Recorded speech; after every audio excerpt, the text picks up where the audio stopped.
Hello everybody, today we'll be talking about the if-else statements in JavaScript. First, the if-else statement is very well used in ordinary life. For example, if we say, if I had $2, I would have bought this piece of chocolate, you're already using an if-else statement, although this in here it's an if statement because you just said the word if and you listed a certain condition. So the condition is having $2, and the thing that I would do with this condition of $2 is buying a bar of chocolate. So as you can see, if-else statements are used very widely in real life, and it isn't that much different in JavaScript. Only the main difference is that the computer can't read it if we just say it like we do in ordinary life. So we need this format. And if-else statements must look like this, because if you don't make it look like this, the computer just won't listen to you. And if it isn't written like this, it just simply can't read the thing that you wrote. So an if statement looks like this. There is an if, and there are some brackets with a condition of some sort, and after curly brackets, you have something you want the computer to do with the thing that you just did here.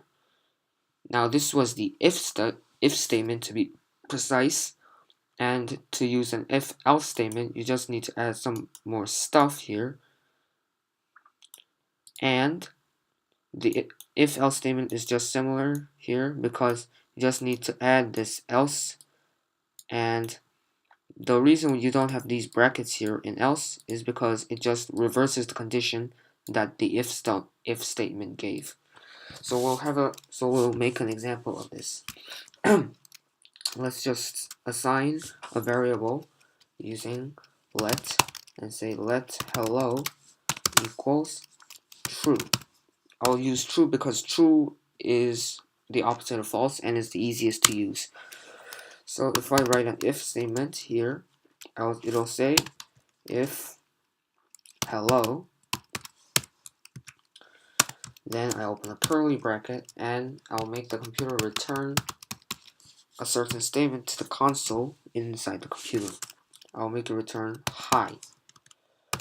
So if we look at it here, I didn't write anything except hello, but this just means that if hello is true, it'll return hi on the console. So we'll take a look if it really says hi. As you can see, it just says hi over here, and this happens because the true in here is same with the true that is supposed to be here, and it returns hi. However, let's now write an else statement here. Else, then I'll make a return console.log. What are you talking about?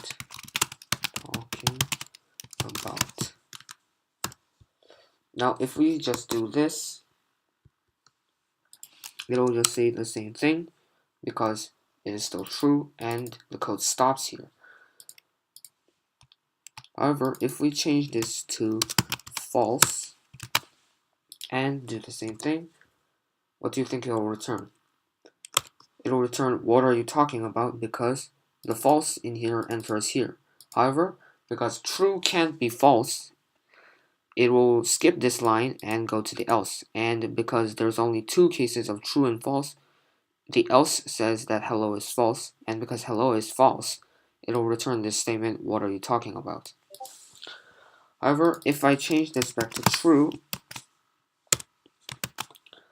it'll return hi again because the code will think hello is true and it says true.